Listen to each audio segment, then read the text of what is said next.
గురించి తెలుసుకుందాము. Exercise 1A.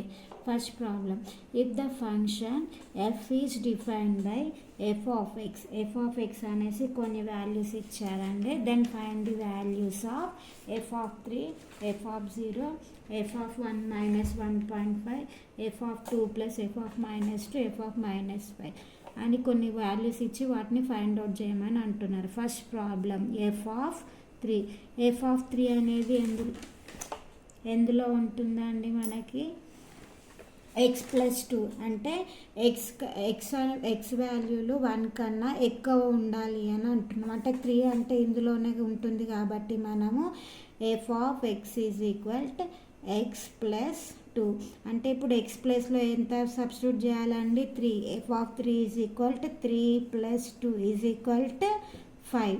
First problem, f of 3 value ఎంత వస్తుంది? 5. Next problem number 2, f of 0 value కనుక్కోమంటున్నాడు. ఎఫ్ ఆఫ్ 0 వాల్యూ ఎందులో ఉంటుందండి? ఇందులో. అంటే ఎఫ్ ఆఫ్ 0 అంటే అక్కడ ఎక్స్ వాల్యూస్ ఏం లేవు కాబట్టి 2. Next problem number 3, next F of -1.5 యొక్క వాల్యూ, ఈ వాల్యూ ఎందులో ఉంటుందండి? ఇందులో -1, 0, 1 అంతే, అందులో ఉండదు. నెక్స్ట్ -3, -2, -1 ఇందులో ఉంటుంది కాబట్టి ఎఫ్ ఆఫ్ ఎక్స్ యొక్క వాల్యూ ఎంత? x-1. F of x-1 is equal to X ప్లేస్లో ఎంత రాసుకోవాలండి? -1.5. x-1 -1.5 -1 ఈజ్ ఈక్వల్ -2.5 లాగా రాసుకోవాలి. Next problem number 4, f of 2, f of -2. First f of 2 value కనుక్కున్నాం. ఎఫ్ ఆఫ్ 2 ఎందులో ఉంటుందండి? ఇక్కడ ఎక్స్ వాల్యూ 1 కన్నా ఎక్కువ ఉండాలి కాబట్టి ఇందులో ఉంటుంది. అంటే x+2. ఎక్స్ ప్లస్లో ఎంత సబ్స్టిట్యూట్ చేయాలండి? 2 + 2 is equal to 4. Next F of -2. F of -2 అంటే ఎందులో ఉంటుంది? ఇందులో. అంటే x-1. ఇప్పుడు ఎక్స్ ప్లస్లో ఎంత పెట్టుకోవాలి? -2. -2 -1 ఈజ్ ఈక్వల్ టు -3. ఇప్పుడు ఎఫ్ ఆఫ్ +2, ఎఫ్ ఆఫ్ -2 రెండింటిని యాడ్ చేస్తున్నాం. ఎఫ్ ఆఫ్ 2 వాల్యూ ఎంత వచ్చింది? 4. F of -2 value -3 is equal to 1. Next problem number 5, F of -5. ఈ వాల్యూ ఎందులో ఉంటుందండి? ఎందులో ఉండట్లేదు కాబట్టి the value does not exist. Value does not exist. మళ్ళీ ఒక్కసారి ప్రాబ్లం చెక్ చేసుకుందాము. First f of 3. F of 3 అంటే ఎందులో ఉంటుందండి? x+2లో ఉంటుంది కాబట్టి ఎక్స్ ప్లస్లో ఎంత సబ్స్టిట్యూట్ చేయాలి? 3. 3 + 2 is equal to 5. Next F of 0. F of 0 అంటే ఎందులో ఉంటుంది? ఇందులో ఉంటుంది కాబట్టి దానికి ఎక్స్ యొక్క వాల్యూస్ ఏం లేవు కాబట్టి 2 లాగానే ఉండిపోతుంది. Next F of -1.5.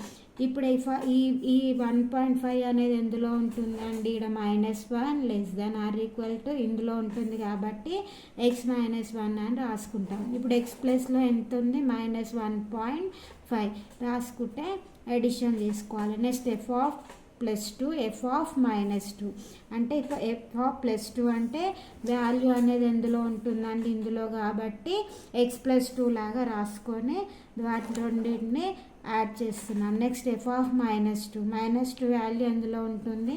ఇక్కడ x-1 కాబట్టి ఆ విధంగా రాసుకొని నెక్స్ట్ ఆ రెండింటిని కలిపి అడిషన్ చేస్తే వచ్చిన వాల్యూని దాని యొక్క వాల్యూ అవుతుంది. నెక్స్ట్ ఎఫ్ ఆఫ్ -2 అంటే అది ఏ వాల్యూలో లేదు కాబట్టి డస్ నాట్ ఎగ్జిస్ట్ అని రాసుకోవాలి.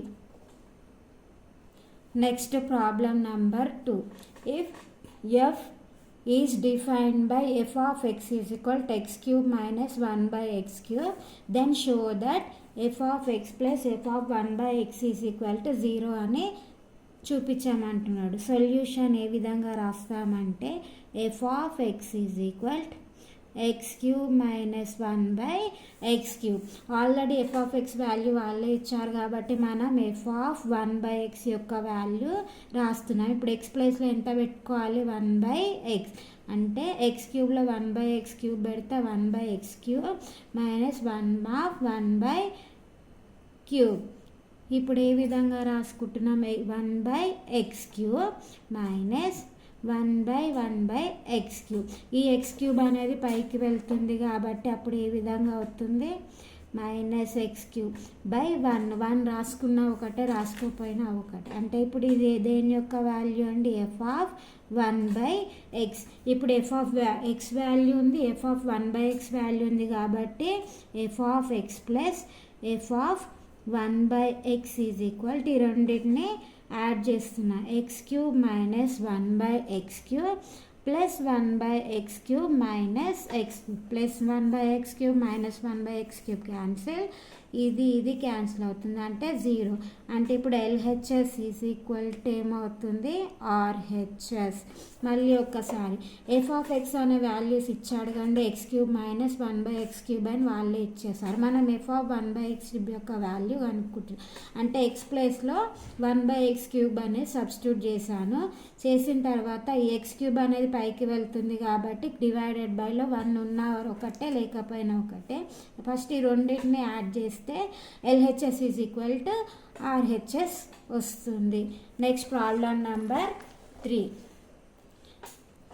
F of x is equal 1 minus x³ by 1 plus x². ఇప్పుడు ఎఫ్ ఆఫ్ ఎక్స్ ఏమంటున్నాడు, f of tan x is equal cos 2tx అని చూపించాలి. ఇప్పుడు f of x is equal 1 minus x² by 1 plus x². F of tan x, ఇప్పుడు x ప్లస్లో ఏం రాస్తున్నాను, tan x already వాళ్ళు రాశారు కాబట్టి అదే సబ్స్టిట్యూట్ చేస్తున్నాను. 1 minus tan² theta by 1 plus tan² theta. ఇప్పుడు tan తీటా అంటే ఏమని రాసుకోవచ్చు అండి, sin theta by cos theta లాగా రాసుకోవచ్చు. అంటే 1 మైనస్ tan² ఉంది కాబట్టి sin² theta by cos² theta 1 plus sin² theta by cos² theta. ఇప్పుడు వీటిని ఏం చేస్తున్నాను, ఎల్సిఎం చేస్తున్నాను. ఇప్పుడు 1 ఉంది కాబట్టి దాన్ని మల్టిప్లై చేయాలి. అంటే cos² theta minus sin² theta divided by 1 plus cos² 1 into cos² theta అంటే cos² theta plus sin² theta by cos² theta. ఇప్పుడు ఈ cos² తీటా ఈ cos² తీటా క్యాన్సిల్ అవుతుంది. అంటే ఇప్పుడు cos² theta minus sin² theta divided by cos² theta plus sin² theta. మన trigonometry identical ప్రకారం ఏంటండి, sin² theta plus cos² theta is equal to 1. అంటే ఇప్పుడు డివైడెడ్ బైలో ఉన్న వాల్యూ ఏమవుతుంది, 1 అవుతుంది. నెక్స్ట్ ఇప్పుడు cos² తీటా మైనస్ sin² తీటాని ఏ విధంగా రాసుకోవచ్చు, cos theta into cos theta minus sin theta into sin theta. ఇప్పుడు దీన్ని ఏ విధంగా రాసుకోవచ్చు, దీని ఫార్ములా ప్రకారము cos 2 తీటా లాగా రాసుకోవచ్చు. అంటే ఇప్పుడు ఏమవుతుంది, ఎల్హెచ్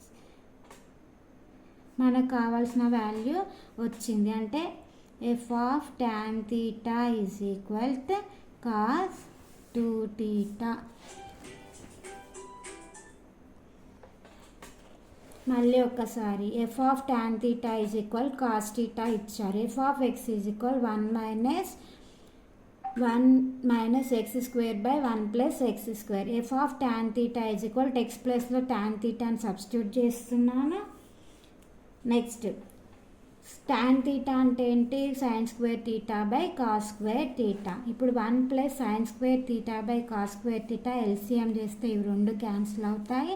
ఐడెంటిటీ ప్రకారం cos² theta plus sin² theta ఏమవుతుంది, 1 అవుతుంది. ఇప్పుడు పైన వాల్యూస్ని ఏ విధంగా రాసుకోవచ్చు అంటే cos theta into cos theta minus sine theta into sine theta. ఇది ఏమవుతుంది, ట్రిగ్నోమెట్రీ ఐడెంటికల ప్రకారం కాస్ 2 థీటా అవుతుంది. ఓకేనా, please subscribe my channel. Thank you all.